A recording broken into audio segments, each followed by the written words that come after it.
ఇప్పుడు మన కస్టమర్ వచ్చేసరికి పౌచ్ గ్లాసు రెండే పిచ్చుకున్నాడు. మనకి ఫోన్ పే చేస్తాడు.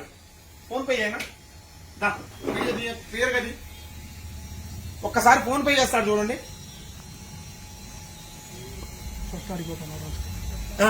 అక్కడ స్కాన్ చేస్తాడు చూడండి. ఫస్ట్ ఏ విధంగా స్కాన్ చేస్తున్నాడో ఒకసారి చెక్ చేసుకోండి. ఇక్కడ చూడండి, మెయిన్ ఫోన్ పేలో ఏం పేరు వచ్చిందో మొత్తం చూసుకున్నాడు. ఒక్కసారి చూడు, కింద పెట్టి చేశాను నీట్గా మళ్ళీ కనపడేట్టు. ఎందుకంటే మీరు చూడండి ఒకసారి, బయట ఫ్రాడ్ స్కామ్స్ ఎలా జరుగుతుంది. ఖచ్చితంగా ఇది షాపుల వాళ్ళకి మాత్రమే. ఎందుకు చూడాల్సింది ఏంటంటే, ఇప్పుడు ఫోన్ పేలో డబ్బులు కొట్టించుకుంటున్నారు. డబ్బులు కొట్టించుకోవడం వల్ల ఎలా ఫ్రాడ్ చేస్తున్నారు అనేది మీకు బయటపడడం కోసం ఈ వీడియో చేస్తున్నా. ఒకసారి దానికి కానీ ఇక్కడ ఒకటి ఫేక్ పే, ఫోన్ పే లాగానే ఉంటుంది సేమ్.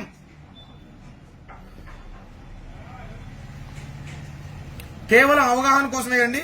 ఇప్పుడు 1 లక్ష రూపాయలు నాకు కొడుతున్నాడు డబ్బులు. చూడండి, శబ్దం కూడా వచ్చింది కొట్టినట్టు. ఇక్కడ వ్యూ డీటెయిల్స్ కొడితే సురేంద్ర సెల్ పాయింట్ పెయిడ్ 1 లక్ష రూపాయలు. ఇక్కడ బ్యాంక్ కూడా ఎస్బీఐ బ్యాంక్ నుంచి పే చేసినట్టు వచ్చింది. ఒకసారి క్లియర్ గా చూసుకోండి. వీడియో నీట్ గా చూపినా. Time to time date time చూడండి ఒకసారి, 11:53.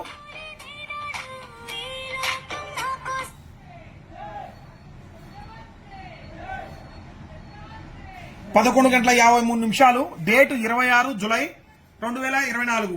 సో ఒక ట్రాన్సాక్షన్ ఐడి కూడా వచ్చింది, పేరు వచ్చింది, అండ్ బ్యాంక్ డీటెయిల్స్ వచ్చినాయి. కస్టమర్ ఏమనుకుంటాం, ఇంకా మనం చూసుకునేది ఏంది, డబ్బులు ఇచ్చి పంపించు, అన్నయ్య ఆడిపోతాడని అనుకుంటాం, తమ్ముడి ఆడిపోతాడని అనుకుంటాం.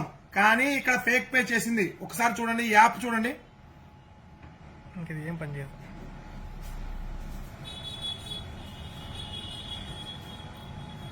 ఇది కేవలం అవగాహన కోసం మాత్రమే చేస్తుంది.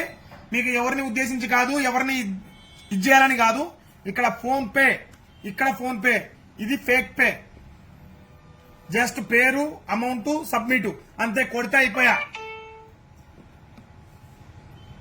ఇక్కడ చూడండి, ఇక్కడ మామూలు ఫోన్ పేలో క్యూఆర్ చేసుకొని దాన్ని ఎలా నేమ్ వస్తుందో అలానే కొట్టి మీకు పోతున్నారు. చాలా జాగ్రత్తగా ఉండండి, బిజినెస్ చేసుకునే వాళ్ళు చాలా జాగ్రత్తగా ఉండండి.